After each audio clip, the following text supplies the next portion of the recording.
Dears, welcome back to RK-NET. ഞാൻ നിങ്ങളുടെ സ്വന്തം അശ്വിനി മിസ് ആണ്. അപ്പോൾ മക്കളെ, നമുക്ക് കുറേ കമന്റ് വരുന്നുണ്ട്. മിസ്സേ, സപ്ലിമെന്ററി അലോട്ട്മെന്റും ട്രാൻസ്ഫർ അലോട്ട്മെന്റും എന്നാണ്, എപ്പോഴാണ്, എങ്ങനെ ചെയ്യാൻ പറ്റും? ഇപ്പം ഞങ്ങൾക്ക് ഓൾറെഡി സീറ്റ് കിട്ടിയിട്ടുള്ള സ്കൂൾ ഇഷ്ടമല്ല, കോഴ്സ് ഇഷ്ടമല്ല, മാറാൻ പറ്റുമോ, ട്രാൻസ്ഫർ നടക്കുമോ എന്നൊക്കെ പറഞ്ഞിട്ട് ഇഷ്ടംപോലെ കമന്റുകൾ വരുന്നുണ്ട്. അപ്പോൾ സപ്ലിമെന്ററി അലോട്ട്മെന്റുമായിട്ട് ബന്ധപ്പെട്ട് കുറച്ച് അപ്ഡേറ്റ് നമ്മൾ ഓൾറെഡി ചാനലിൽ അപ്ലോഡ് ചെയ്തിട്ടുണ്ട്. മക്കൾ അതൊന്ന് ഇരുന്ന് കാണുക, ഡൗട്ടുള്ള ആൾക്കാർക്കൊക്കെ ഒന്ന് ഷെയർ ചെയ്ത് കൊടുക്കുക കേട്ടോ. അപ്പൊ ട്രാൻസ്ഫർ അലോട്ട്മെന്റ് എന്നാണെന്ന് ചോദിച്ചാൽ നിങ്ങൾക്ക് അറിയാലോ, ഇപ്പൊ നടന്നുകൊണ്ടിരിക്കുന്നത് sports quota, community കോട്ടയിലേക്കുള്ള supplementary allotment ആണ്. ഇത് കഴിഞ്ഞ ഉടനെ തന്നെ നമ്മുടെ മുഖ്യഘട്ട സപ്ലിമെന്ററി അലോട്ട്മെന്റ് സ്റ്റാർട്ട് ചെയ്യും. അതായത് ഏകദേശം ഒരു ജൂൺ 28-ാം തീയതിയോടുകൂടി മുഖ്യഘട്ട സപ്ലിമെന്ററി അലോട്ട്മെന്റ് സ്റ്റാർട്ട് ചെയ്യും. കാരണം എന്താണെന്ന് വെച്ചാൽ ഈ സ്പോർട്സ് കോട്ടയുടെയും കമ്മ്യൂണിറ്റി കോട്ടയുടെയും പ്രവേശന ശേഷം ഉണ്ടാവുന്ന ബാക്കി വരുന്ന സീറ്റുകൾ പോലും അവർ ഫസ്റ്റ് സപ്ലിമെന്ററി അലോട്ട്മെന്റിന് വേണ്ടിയിട്ട് പരിഗണിക്കും. അപ്പൊ ഏകദേശം 28-ാം തീയതി ആയിരിക്കും സപ്ലിമെന്ററി അലോട്ട്മെന്റ് തുടങ്ങുന്നത്. അത് ഏകദേശം ജൂലൈ 23 വരെ സപ്ലിമെന്ററി അലോട്ട്മെന്റിന്റെ പ്രവേശനം തുടർന്നുകൊണ്ടിരിക്കും.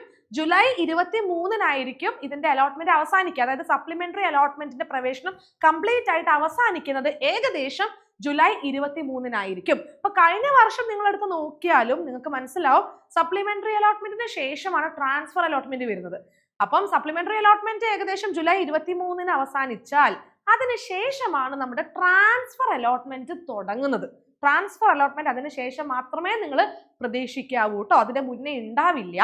ഇപ്പോൾ നിലവിലുള്ള ഇൻഫർമേഷൻ അനുസരിച്ച് 23-ന് ശേഷം സപ്ലിമെന്ററി അലോട്ട്മെന്റിന് ശേഷം തന്നെ ആയിരിക്കും ട്രാൻസ്ഫർ അലോട്ട്മെന്റും വരാൻ സാധ്യതയുള്ളത് കേട്ടോ. ഓക്കെ, അപ്പൊ എങ്ങനെയാണ്, ആർക്കൊക്കെയാണ് ഈ ഒരു ട്രാൻസ്ഫർ അലോട്ട്മെന്റ് അപേക്ഷിക്കാൻ പറ്റുക, എന്താ ചെയ്യാൻ പറ്റുക എന്ന് വെച്ചാൽ, അതായത് നമുക്ക് 4 കാര്യങ്ങൾ പറയാൻ പറ്റും. ഒന്ന്, ഇപ്പൊ നിങ്ങൾ എ എന്ന് പറയുന്ന ഒരു സ്കൂളില് നിങ്ങൾ എന്ത് ചെയ്തു, അഡ്മിഷൻ എടുത്തു, നിങ്ങൾക്ക് കിട്ടിയിരിക്കുന്നത് സയൻസ് ആണ്. ഓക്കെ, അപ്പൊ നിങ്ങൾ സയൻസിനാണ് നിങ്ങൾ എ എന്ന് പറയുന്ന സ്കൂളിൽ അഡ്മിഷൻ എടുത്തിരിക്കുന്നത്. പക്ഷെ നിങ്ങൾക്ക് സയൻസ് വേണ്ട, നിങ്ങൾക്ക് എന്ത് വേണം, കൊമേഴ്സ് വേണം. അപ്പൊ ആ സ്കൂളിൽ കൊമേഴ്സിന് വേക്കൻസി ഉണ്ടെങ്കിൽ നിങ്ങൾക്ക് എന്ത് ചെയ്യാം, ഈ സെയിം സ്കൂളിൽ എ എന്ന് പറയുന്ന സ്കൂളിൽ തന്നെ സയൻസിൽ നിന്ന് നിങ്ങൾക്ക് കൊമേഴ്സിലേക്ക് കോമ്പിനേഷൻ ട്രാൻസ്ഫർ വാങ്ങാൻ സാധിക്കും.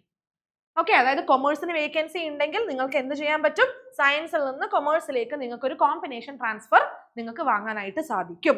രണ്ടാമത്തെ കാര്യം, നിങ്ങൾക്ക് എ എന്ന് പറയുന്ന സ്കൂളിൽ നിങ്ങൾക്ക് ഇപ്പം അഡ്മിഷൻ കിട്ടിയിട്ടുണ്ട്, സയൻസിനാണ് കിട്ടിയിട്ടുള്ളത്. പക്ഷേ ഈ സ്കൂൾ ഭയങ്കര ദൂരെയാണ്. അപ്പൊ നിങ്ങൾക്ക് എന്താ പറയുക, യാത്ര ഭയങ്കര ബുദ്ധിമുട്ടാണ്. അപ്പൊ നിങ്ങളുടെ തൊട്ടടുത്തുള്ള ഒരു സ്കൂളിലേക്കാണ് നിങ്ങൾക്ക് ട്രാൻസ്ഫർ വേണ്ടത്.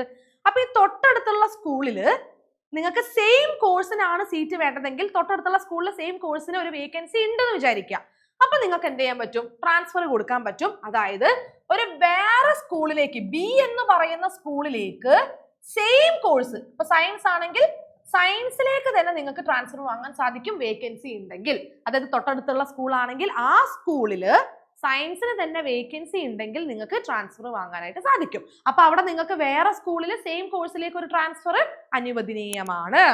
ഇനി അതല്ല, നിങ്ങൾക്ക് ഈ അഡ്മിഷൻ കിട്ടിയ സ്കൂളും വേണ്ട, കോഴ്സും വേണ്ട, നിങ്ങൾക്ക് വേറൊരു സ്കൂളിൽ വേറൊരു കോഴ്സിലേക്കാണ് അഡ്മിഷൻ വേണ്ടതെങ്കിൽ നിങ്ങൾ ഉദ്ദേശിക്കുന്ന സ്കൂൾ ഏതാണോ ആ സ്കൂളിൽ നിങ്ങൾ ഉദ്ദേശിക്കുന്ന കോഴ്സ് ഏതാണോ ആ കോഴ്സിന് വേക്കൻസി ഉണ്ടെങ്കിൽ നിങ്ങൾക്ക് ട്രാൻസ്ഫർ കൊടുക്കാനായിട്ട് സാധിക്കും. അതായത് നിങ്ങൾ എ എന്ന് പറയുന്ന സ്കൂളിൽ നിന്ന് ബി എന്ന് പറയുന്ന സ്കൂളിലേക്കാണ് പോകുന്നത്, നിങ്ങൾക്ക് സയൻസ് അല്ല പക്ഷെ കൊമേഴ്സ് ആണ് വേണ്ടത്. സയൻസ് അല്ല, നിങ്ങൾക്ക് എന്താ വേണ്ടത്, കൊമേഴ്സ് ആണ് വേണ്ടതെങ്കിൽ നിങ്ങൾക്ക് അങ്ങനെയും നിങ്ങൾക്ക് ട്രാൻസ്ഫർ എടുക്കാൻ സാധിക്കും. ഇനി അതല്ല, ജില്ലാന്തര ട്രാൻസ്ഫറും ഉണ്ട്. ഓക്കെ, അതായത് ഡിസ്ട്രിക്റ്റ് മാറിയുള്ള ട്രാൻസ്ഫറും നിങ്ങൾക്ക് ഈ ഒരു ട്രാൻസ്ഫർ അലോട്ട്മെന്റിലൂടെ അപ്ലൈ ചെയ്യാനായിട്ട് സാധിക്കും. അപ്പൊ ഇങ്ങനെയൊക്കെയാണ് ട്രാൻസ്ഫർ അലോട്ട്മെന്റ് നടക്കാൻ പോകുന്നത്. ഓക്കെ, അപ്പൊ ഇതാണ് നിങ്ങൾ കൃത്യമായിട്ട് അറിയേണ്ടത്. ഒരേ സ്കൂളിൽ അഡ്മിഷൻ കിട്ടിയ സ്കൂളിൽ നിന്ന് തന്നെ കോമ്പിനേഷൻ ട്രാൻസ്ഫർ വാങ്ങാം, സയൻസിൽ നിന്ന് കൊമേഴ്സിലേക്കോ, ഇനി അതല്ല കൊമേഴ്സിൽ നിന്ന് ഹ്യൂമാനിറ്റീസിലേക്കോ, ഹ്യൂമാനിറ്റീസിലുള്ള സയൻസിലേക്കോ ഒക്കെ വേക്കൻസി ഉണ്ടെങ്കിൽ ട്രാൻസ്ഫർ വാങ്ങാൻ സാധിക്കും. ഇനി അതല്ല, വേറെ സ്കൂളിൽ സെയിം കോഴ്സിലേക്ക് അല്ലെങ്കിൽ വേറെ സ്കൂളിൽ തന്നെ വേറൊരു കോഴ്സിലേക്ക് നിങ്ങൾക്ക് ട്രാൻസ്ഫർ വാങ്ങാൻ സാധിക്കും, അല്ലെങ്കിൽ ജില്ലാന്തര ട്രാൻസ്ഫറും നിങ്ങൾക്ക് കൊടുക്കാനായിട്ട് സാധിക്കും. ഓക്കെ അല്ലേ? ഇനി എങ്ങനെയാണ് ഇത് ചെയ്യാൻ പോകുന്നത്, അതായത് ട്രാൻസ്ഫർ അലോട്ട്മെന്റ് വന്നു കഴിഞ്ഞാൽ എങ്ങനെ ട്രാൻസ്ഫർ അപ്ലൈ ചെയ്യാന്നുള്ളൊരു ഡൗട്ട് ഉണ്ടാവും അല്ലേ? അപ്പൊ നിങ്ങൾ എന്ത് ചെയ്യാം, നിങ്ങൾക്ക് അറിയാലോ വെബ്സൈറ്റ്, നമ്മുടെ വെബ്സൈറ്റിൽ കയറി hscap.kerala.gov.in എന്ന് പറയുന്ന വെബ്സൈറ്റിൽ കയറി യൂസർ നെയിമും പാസ്വേഡും കൊടുത്തിട്ട് നിങ്ങൾ കാൻഡിഡേറ്റ് ലോഗിൻ ചെയ്യാം. എന്നിട്ട് അവിടെ നിങ്ങൾ അപ്ലൈ ഫോർ ട്രാൻസ്ഫർ എന്ന് പറയുന്ന ഒരു ഓപ്ഷൻ ഉണ്ടാവും, അത് ക്ലിക്ക് ചെയ്യാം. അപ്ലൈ ഫോർ ട്രാൻസ്ഫർ കൊടുക്കുക. എന്നിട്ട് ആദ്യം നിങ്ങൾ കൊടുക്കേണ്ടത് ഇപ്പൊ നിലവിൽ നിങ്ങൾക്ക് അഡ്മിഷൻ കിട്ടിയ സ്കൂളിന്റെ കോഡും അതുപോലെ കോഴ്സിന്റെ ഡീറ്റെയിൽസും കൊടുക്കുക. അത് കഴിഞ്ഞ് നിങ്ങളോട് ചോദിക്കും അവര് എന്താണ് നിങ്ങൾക്ക് ആഗ്രഹിക്കുന്ന സ്കൂൾ ഏതാണ്, അപ്പൊ ആ സ്കൂളിന്റെ കോഡും കോഴ്സ് ഡീറ്റെയിൽസും, നിങ്ങൾ ആഗ്രഹിക്കുന്ന കോഴ്സിന്റെ ഡീറ്റെയിൽസ് നിങ്ങൾ കൊടുക്കുക. അത് കഴിഞ്ഞ് നിങ്ങൾ ഡിക്ലെയർ ചെയ്ത് ഫൈനൽ കൺഫർമേഷൻ കൊടുക്കുക. വളരെ ശ്രദ്ധാപൂർവമാണ് അത് കൊടുക്കേണ്ടത്. ഒരു തവണ കൊടുത്തു കഴിഞ്ഞാൽ പിന്നെ എഡിറ്റും കാര്യങ്ങളൊന്നും പോസിബിൾ അല്ല. അപ്പൊ ശ്രദ്ധിച്ചു തന്നെ നിങ്ങൾ എന്ത് ചെയ്യുക, ഈ ട്രാൻസ്ഫർ അലോട്ട്മെന്റിന് വേണ്ടിയിട്ട് അപ്ലൈ ചെയ്യുക. ഓക്കെ അല്ലേ? അപ്പൊ ഈ ഒരു ഡൗട്ട് മാറി കിട്ടിയല്ലോ. സപ്ലിമെന്ററി അലോട്ട്മെന്റ് കഴിഞ്ഞതിന് ശേഷം തന്നെ ആവും ഈ വർഷവും ട്രാൻസ്ഫർ അലോട്ട്മെന്റ് വരുന്നത്. അങ്ങനെയാണെങ്കിൽ in case supplementary allotment July 23 വരെ പോവുകയാണെങ്കിൽ, അതായത് ജൂൺ 28 മുതൽ ജൂലൈ 23 വരെയാണ് ഈ ഒരു സപ്ലിമെന്ററി അലോട്ട്മെന്റ് നടക്കുന്നതെങ്കിൽ അത് കഴിഞ്ഞ്, അതായത് ജൂലൈ 23 കഴിഞ്ഞായിരിക്കും ട്രാൻസ്ഫർ അലോട്ട്മെന്റ് നടക്കാൻ പോകുന്നത്. മക്കളെ ഒരു കാര്യം കൂടി മിസ് പറഞ്ഞു തരാം, സാധ്യത കുറച്ച് കുറവായിരിക്കും അല്ലെ. ഓൾറെഡി സീറ്റും കാര്യങ്ങളൊക്കെ ഫില്ലായിട്ടുണ്ടാവും. അപ്പൊ സാധ്യത എന്ന് പറയുന്നത് കുറവായിരിക്കും. ക്ലാസ്സുകളൊക്കെ തുടങ്ങിയിട്ടുണ്ടാവും. അങ്ങനെയുള്ള കുറച്ച് ബുദ്ധിമുട്ടുകളെല്ലാം ഈ ട്രാൻസ്ഫർ അലോട്ട്മെന്റുമായി ബന്ധപ്പെട്ടിട്ട് നിങ്ങൾ നേരിടേണ്ടി വരും. പക്ഷെ എങ്കിലും നന്നായിട്ട് ബുദ്ധിമുട്ട് അനുഭവിക്കുന്ന കുട്ടികളുണ്ട്. അവർക്ക് ആഗ്രഹിക്കുന്ന സ്ഥലത്ത്, ആഗ്രഹിക്കുന്ന സ്കൂളിൽ, ആഗ്രഹിക്കുന്ന കോഴ്സിൽ സീറ്റ് ഉണ്ടെങ്കിൽ നിങ്ങൾ എന്തായാലും ട്രാൻസ്ഫർ വാങ്ങിക്കോളൂ. അല്ലാത്ത പക്ഷമാണ് എന്നുണ്ടെങ്കിൽ ഒരു റിസ്ക് എടുക്കണ്ട, അല്ലെങ്കിൽ അതിന്റെ സാധ്യത കുറവായിരിക്കും എന്ന് മിസ് ഒന്ന് ഒരു മുൻകരുതൽ പോലെ പറഞ്ഞു എന്നേ ഉള്ളൂ കേട്ടോ.